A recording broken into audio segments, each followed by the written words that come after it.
The sticker price, as I mentioned earlier, under $50,000, $42,160. Let's see what else you get for that price. Not a whole lot to talk about with our upper console up here, but depending on what you need to do, there are a few little controls up here. You've got OnStar and you've got your help right there. If you need it SOS, all of that's going to be here. You can turn your lights on and off and all that good stuff. Whatever you need to do, you can do that. And we will have the glove box right here. Nothing out of the ordinary, but there it is. There's the space within. And we're going to have our door panel over there on the passenger side that has a little bit more space with the armrest and the larger door bin. Now we'll work our way over here to the driver's side. I will grab the camera so I can give you a little bit better view, a little more close up. There's your control for your power side view mirrors that we talked about earlier in the video. And then you will have the one touch down and one touch up front window for the driver's side. All the others are going to be one touch down, and then you'll have to hold it to bring them back up. Not a whole lot more to talk about right here. We'll have your lock and unlock buttons right there. The steering wheel is heated, as you can see right here. That's your button for the heated steering wheel. It gets nice and warm. And underneath is going to be the release right there that allows you to adjust it, tilt, and telescopically. You have adaptive cruise control. That's going to be right here. Voice commands. On the back of the steering wheel, you can adjust the volume and what you're listening to as far as your controls go. Over here on the left-hand side, you've got that turn signal lever that is such a grand mystery to so many people driving down the road, and you can control your windshield wipers right there too. Nothing on this side to talk about because your shifter is right down there. Still not a push-button shifter. That seems to be very unpopular with a lot of people. Via this button, if you don't like what you see on the driver's display, you can change that. You can change the overall look, as you can see, depending on what you want to see. And there we are back to where we started. Now I'm going to hand the camera back and we'll go over here to the center screen. There's a lot to talk about here. Something else about the driver's display, if you go right here to vehicle status and then we go here to gauges, depending on what you might want to see, you can actually change that here. If you want to see your coolant temperature, you can push add to driver display right there, and then that's going to show up on the driver's display. You can remove that if you want to. There it is right down there, so you can see that, and then we can just remove that if we want to. You can do that with everything else that is here that you can see on the screen right there. It just depends on what you want to see. But just to show you some of that that's going to be there. You're going to have My Chevrolet, the Play Store. You have Android Auto and Apple CarPlay. You wirelessly pair your smartphone. And something that's really nice here at this price point is that you have multiple camera views. I showed you the front camera earlier. There is your rear view camera. We're going to have the dual overhead views. Take a quick look at what we have right there. And you'll have your side view mirrors as well. So depending on what you need to see, you can see that. And you can also have that overhead 360-degree view right there. And then if you're going to hitch up to a trailer, guess what? You can see that. You can do that all by yourself. Pretty easy to deal with. I like that.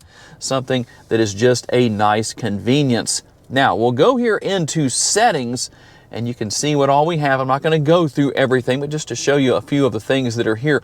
But I know a lot of people like to know what's under vehicle. So you're going to have your audio settings right here. If you're looking for that, there it is right there. We can go and come in here as we need to, depending on what we need to do. We can go in here into sound, and you can make all of your adjustments depending on how you want things to sound, because I know everybody has their preferences where that is concerned. Teen driver mode, you have your rear seat reminder and buckle to drive, climate and air quality.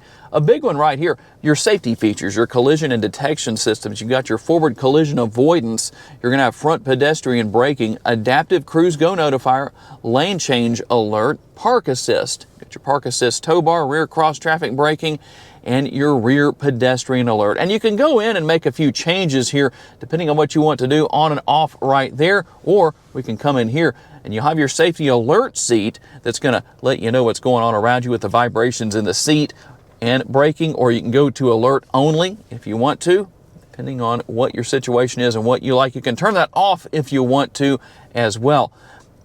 Got trailering here, climate, all of that's going to be here.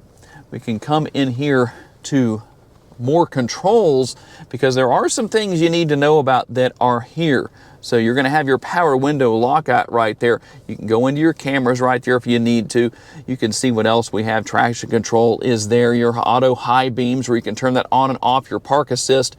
And then right here, one thing I do wish Chevrolet had not done is put all of your controls for your lights right here. So that is just one of my little things that I wish was still a physical control, but you can come in here and turn that on. It is easy to just leave that on auto. You can turn your fog lights on and off. All of that's going to be here just so you have an idea of what is going on with this truck. Now, something I am happy that is still going to have physical controls is underneath the screen. That's going to be our climate control buttons and everything here. You can change the temperature right there. As you can see, you know it's awfully cold in Northwest Louisiana if we have it on 82 today. And then you're going to have everything for your heated seats for the driver and the passenger right there. Heated only, not ventilated in this particular case. And then you can use your front and rear window defogger, fan speed, all of that's going to be there. And then we'll have some of our other one-touch buttons down here. If you want to turn the auto stop start feature off, make sure you go right there and you do that. You can see some of your other controls right here. We're going to have our wireless charging pad and USB ports right down here. So if you need to use that, that's going to be nice and helpful.